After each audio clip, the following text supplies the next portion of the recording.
to Conversational Currency. I am your host, Shadeed Eleazer. Now, Conversational Currency is the fastest growing platform which examines the value and importance for social skills for business in a digital era. Now, Conversational Currency is valuable for our viewers and our listeners. What we are cultivating, what we are developing here, ladies and gentlemen, is a superpower. So this is the Superpower Training Center.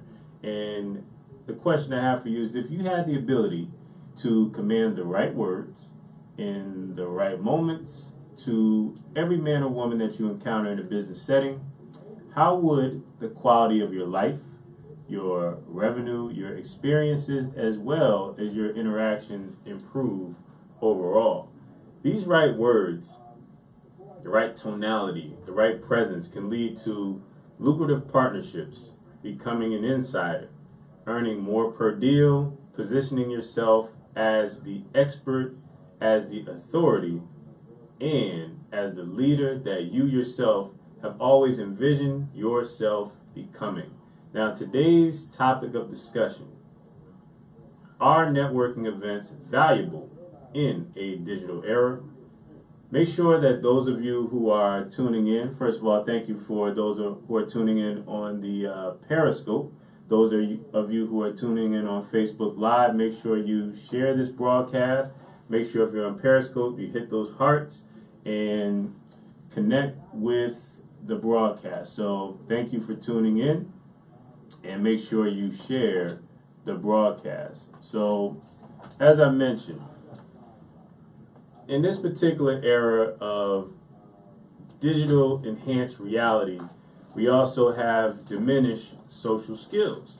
So I believe that through Conversational Currency, we have the opportunity to project greater importance and focus on how to host a great conversation, maintain eye contact, develop the charisma, the aura, the presence.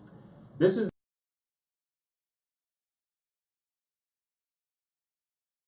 I interact with at conferences, at workshops and events, and public speaking engagements around the country, in that many of them are, let's say, super influential. They've built their audience, whether it's a Twitch channel or Instagram followers, or let's say Facebook Live audience in some cases. And when it comes time to put together the big deal and get to the next level, you have to meet with the people who are holding the purse strings in face-to-face encounters.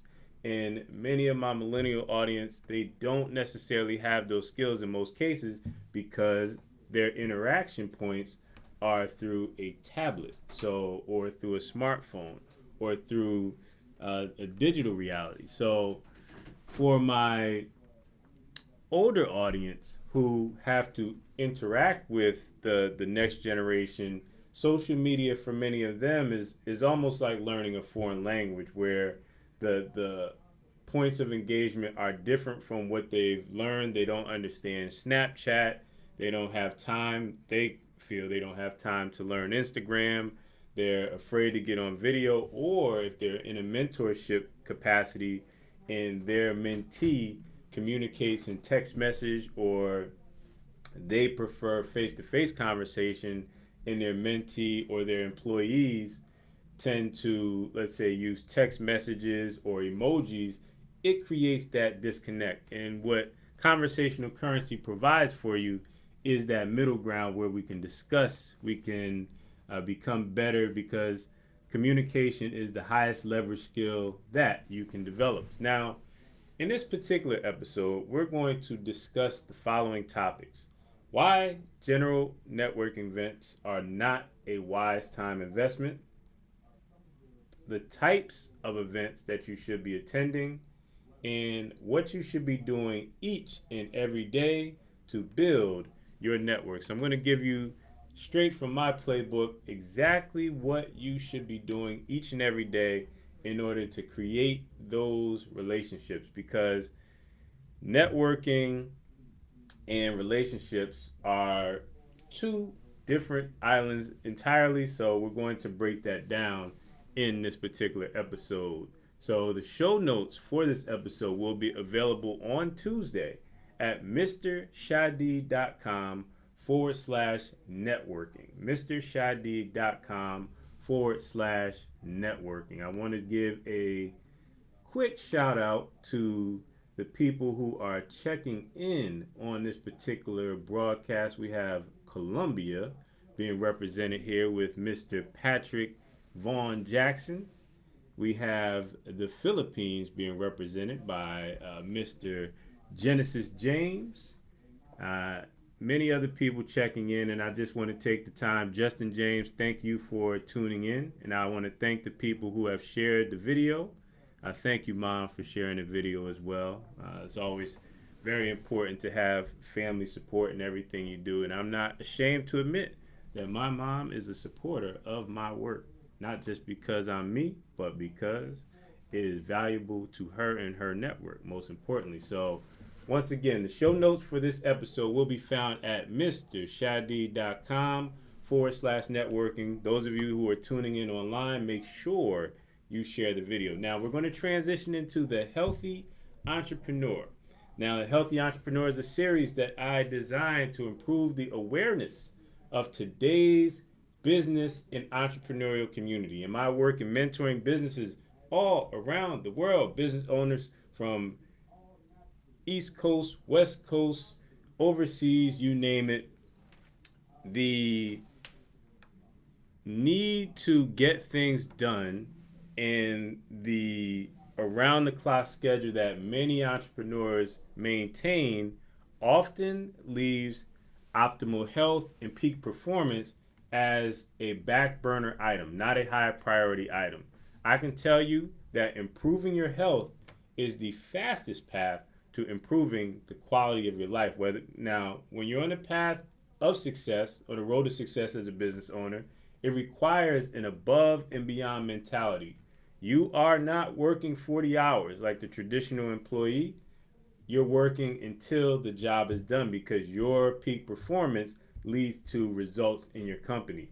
And what happens, especially when you're in the startup phase or when you're building out that idea, that product, that service to generate revenue to build the team, what happens is the work is you overdose on work and underserve yourself in terms of health, exercise, movement, and just general healthy habits for success. So what it results in is the engine that is your body starts to operate in a less than optimal fashion. Now, for those of you who work really hard and happen to have the breakthrough in your ideas, your partnerships, your products and services start to reach a new plateau, whether it's a revenue goal or it's a new deal that comes onto the table, when that breakthrough happens, this is the time where everyone needs to buckle down and your body and your efforts are needed the most. And when you have the poor foundation that is established through your habits, what happens is your body begins to fail you. Your big breakthrough results in taking revenue and applying it to doctor bills or let's say dentist major surgeries and or extractions because the preventative maintenance was not enacted, it was not maintained. So the purpose of the Healthy Entrepreneur, my attempt to correct this through awareness and education. So before we go into today's Healthy Entrepreneur segment, I want to share with you that this segment is brought to you by Pure Potentials, the Speaker's Retreat. Now, Speaker's Retreat, to learn more about the Speaker's Retreat, I want you to go to bit.ly/SpeakNow2018. The Speaker's Retreat will enable you to get more speaking engagements in 2018, generate higher revenue, and share your message in a massive way. Now, the Speaker's Retreat is going to be held in La Jolla, California, greater San Diego area, and it is the only event that I've attended that will help you learn the behind the scenes of a 6 to 7 figure public speaking business. So this includes learning how to gain media exposure. This includes how to set up your blogs, your podcasts, your webinars, creating your media kit, and also your professional headshot, and a 5 minute presentation that is recorded in front of an audience and edited by a professional camera crew.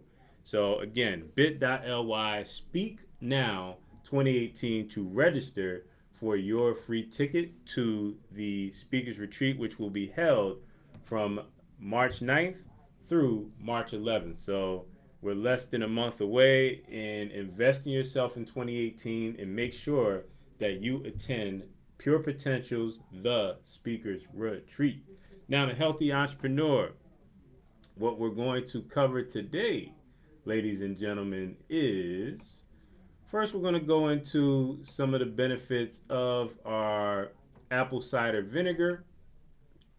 And this is of great importance because there's all sorts of remedies and there's all sorts of, let's say, videos and you name it, that promotes health and wellness in many different ways. But sometimes the low cost alternatives provide the greatest benefits. So what we're going to cover in this particular broadcast is healthy apple cider vinegar. Now, apple cider vinegar has been around for centuries, ladies and gentlemen, and it is derived from apple cider that has undergone the fermentation process in order to develop the healthy probiotics as well as enzymes.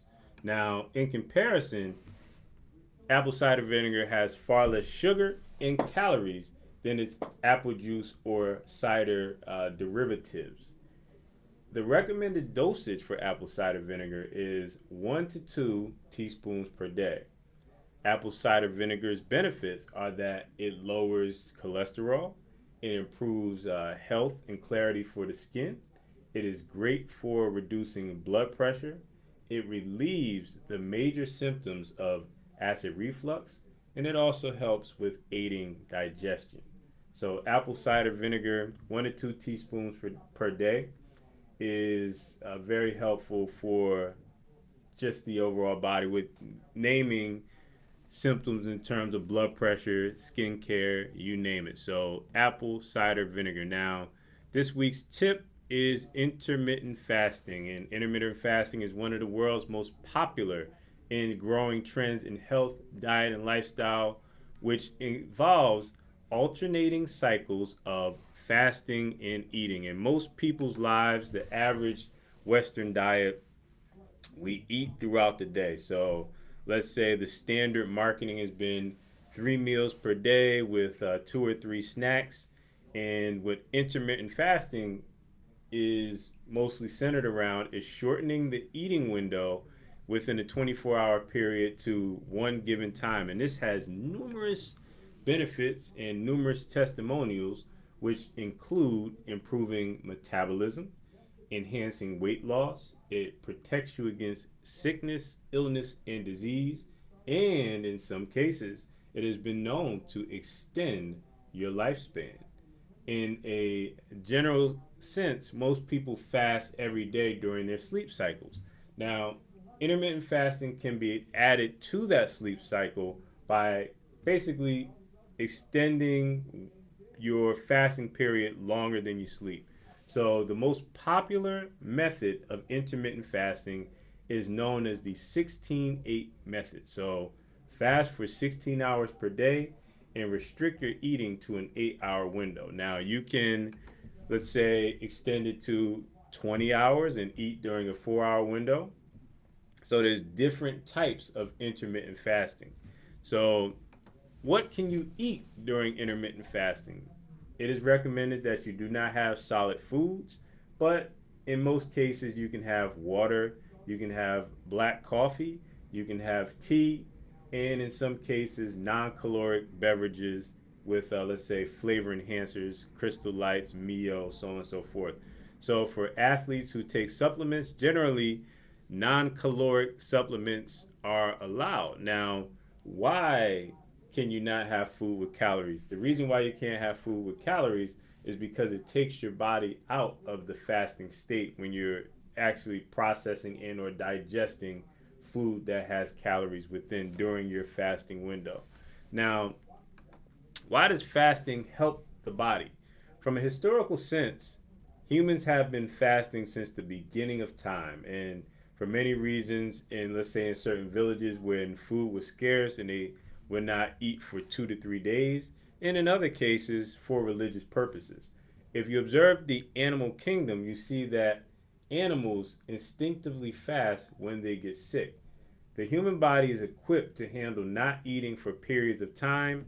And in most cases, what happens is when you're initiating fasting for various benefits, whether it's weight loss or greater clarity or spirituality, it's the mental aspect of eating that often throws off the person. I must eat. I'm used to eating at this time. I usually eat at lunch. And once you get past that period, then you start to see the benefits of being able to control something as basic as eating every day or as primal as eating every day. So food, clothing, and shelter are three necessities of life. So the mental anguish that comes when you're not eating is something that can be overcome through fasting. And the question that I have for you is, if you can overcome the urge to eat, what discipline can that be applied to? If you take away the urge to eat, then that particular control of the mind starts to benefit other areas. So the results are numerous. So clarity of thought, greater productivity, greater appreciation of what you ingest or put into your body are all key benefits. And me personally, I'm on my own fasting journey. I'm currently going into week number 3 of intermittent fasting. Now, some days I get up to 20 hours of fasting. 22 hours is the longest that I've gone, but each and every day for 3 weeks, I have fasted at some point, and the results have been phenomenal. My weight is down, my thoughts and clarity are on a greater level, especially with combining it with meditation. So I'm thinking deeper. I am more mindful about what I'm putting into my body, and that in itself has justified the sacrifice of intermittent fasting. So, switching gears, we are broadcasting live from the Radio 1 building, WBGR headquarters at Princess Garden. It is a very exciting partnership, and I'm proud to announce the Effective Communicators Club, which is the live event spinoff of Conversational Currency. So if you find value in learning about social skills for business, you get the opportunity to practice it live and in living color and in person. So every first and third Wednesday for my local listeners, DC, Maryland, Virginia, at the LaFontaine Blue. Now, the address is 7514 Ritchie Highway, Glen Burnie, Maryland. You can get to the LaFontaine Blue from 695, 295, and 95, as well as Route 3. So if you're coming from DC, you can get there. If you're coming from Greater Baltimore, you can get on down to Glen Burnie. It's close by the BWI airport. So the Effective Communicators Club every first and third Wednesdays. Doors open at 6:15, and yes, we do serve food and beverages. Now, our last topic was geared around how to overcome adversity as an entrepreneur, how to stay afloat during the tough entrepreneurial times. And what we covered in last week's episode is the following. We covered the reality of entrepreneurship. We covered the type of support that you need from friends and lovers, and how to safeguard yourself from the roller coaster of entrepreneurship. Now, we also cover how to pick yourself back up and get on the entrepreneurial horse once again. And those show notes are available at mrshadeed.com/adversity. So, in revisiting last week's topics, we covered that entrepreneurship is a disease of the mind. You see visions that no one else around you can visualize. These visions are so strong that you risk the security of a job in order to go out and bring these ideas into the real world, into fruition. Now, if these visions are powerful enough, you begin to give the vision names, you design colors for it, you even rent a building and hire people to sit in that building for 8 to 12 hours each day. Now, your brain, it's important to realize that your brain is not wired in the same capacity as your majority of your peers. If your vision is powerful enough, you will live in isolation, you will lose friends, you will go into ups and downs. Your own mom and dad will not understand why you think this way. So now that we've covered that entrepreneurial mindset is a disease or disorder of the mind, we must now treat this disorder. The first aspect is a support group for the disease of entrepreneurship. The biggest mistake that entrepreneurs make is that they walk around undiagnosed and they go to doctors. What they really need is a psychiatrist, someone who deals with the mind. So let's dive deeper into this. Your friends, your family, your associates, your colleagues who are not entrepreneurs, they may love you, they may embrace what you're doing, but they do not understand the creator's path. Their brain is wired differently. It is a unique journey where you are hedging your basic human needs, food, clothing, shelter, around the success of an idea. It's insane, but that's what we do. This is not an endeavor that normal people undertake. You need to surround yourself around people who are suffering from the same entrepreneurial condition. Support can be found in meetup groups. Support can be found in masterminds. Support can be found in group coaching programs. And I believe they are all mandatory for your success on the entrepreneurial journey. Tattoo this on a visible body part. Your friends and family are not required to be in business with you. Your friends and your family are not required to be in business with you. Now that we've covered what the entrepreneurial condition is and the support, it's important to separate your self-esteem from your circumstances. This is accomplished through daily gratitude, developing an abundance mindset, and discussing your mission with other entrepreneurs each and every day. And from an operations standpoint, you must develop multiple streams of income. Now, these are very important points that we covered in our last episode. So make sure you view the show notes for that episode at mrshadeed.com/adversity. Now, we're going to switch gears and look into our featured topic for today, which is we're going to talk about networking. Make sure you share this video for those who are tuning in on Facebook, those of you who are tuning in on Periscope. Now, what we're going to cover is why general networking events are not a wise time investment, the type of events you should be attending, and your daily roadmap for success in relationship building. So let's go into why general networking events are not a wise time investment. So general networking events are often organized by larger event hosting facilities, and it's not a wise time investment because the organizer in most cases did not invest the effort in curating his or her attendee list. I found that most networking events of this type are not attended by anyone who can push the button and make a decision or connection that will improve your situation. They are often attended by people who are out of work or down on their luck with a resume in hand. These events generally offer a low ROA, which is return on attendance. ROA, return on attendance. The people who attend don't value, in a general sense, the importance of follow-up, and because they are indiscriminate with their time, they don't know how to properly converse. Instead, it's a race to shout out your accomplishments and accolades. So there's no real dialogue or exchange. It's me, I, with no dialogue or exchange of a value.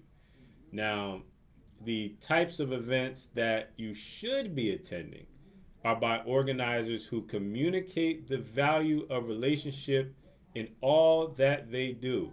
So in their sales copy, value is communicated. In their emails, value of relationships is communicated each and every time. You should attend the type of events that have repeat visitors and a supplemental online community that is just as valuable as in person attendance. So, examples include a Slack channel or a Facebook group that accompanies that particular live event series. The event host routinely introduces members one to the other. So if you're a marketer and this person requires your service, that event organizer is making that connection. There is a focus within those groups on relationships over marketing. Finally, we're going to cover what you should be doing every day to build your network. You need to connect with 10 to 15 people daily in the spirit of idea augmentation, active listening, and partnership. Now, let me break this down for you. Idea augmentation means you can share what you're actively working on and ask or request for feedback. Active listening means you can pour into a colleague and say, hey, they're coming to you and saying, this is what I'm working on. This is what I'm looking to establish. What are your thoughts? You're listening and saying, based on my experience, here's a resource that will help you along the path. Here's a person that you can connect to and shorten the learning curve. Or here's a course, here's a website, here's a book that will benefit you in your growth as an entrepreneur. So, and the spirit of partnerships is when you propose an idea and the business owner you're conversing with, you have this idea of working together and adding value, cross promoting to your respective audiences. So when we look at business cards overall and ideas, some things that I recommend in terms of strategies is that your business card, you should invest extra in having your headshot or your photo on the front of your business card, because at a networking event or a mastermind event or a retreat, people meet each other all the time, and it's important to increase the probability of follow-up. So make sure your headshot is on the front of your card. I took it a step further with my business card, and I actually had a picture sketched by an artist in pencil, and then that photo was placed on a business card. So when people look at the business card, they say, it looks like art. So it leads to conversation, and it places a higher perceived value on the business card. If I'm giving you a portrait as opposed to a business card, it tends to have a greater impact in terms of remembering when it's time to follow up. Now, on the back of your business card, because business cards should be two-sided, I like to put a few lines in terms of where I connected with the person, and when I'm exchanging information, I'll actually write down the key points that they should remember about our interaction. So also, you should also include a call to action. So a link to download a free report or a chapter of your book is very important in terms of delivering value right away. So again, make sure you have notes on the back where you met the person, as well as a call to action. Now, this has been a great episode in the art and science of networking in terms of why general networking events are a waste of your time, the types of events you should be attending, and some of the characteristics around the event host that you can immediately determine if it's a valuable event for your business and for your time, and the things that you should be doing outside of events as a daily habit in order to strengthen your relationships. I thank you for tuning in to Conversational Currency on behalf of WBGR and Pure Potential, the Speakers Retreat. This has been another great episode. You could have been anywhere in the world, but you chose to spend time with me, and for that, I appreciate you. Have a powerful and productive week.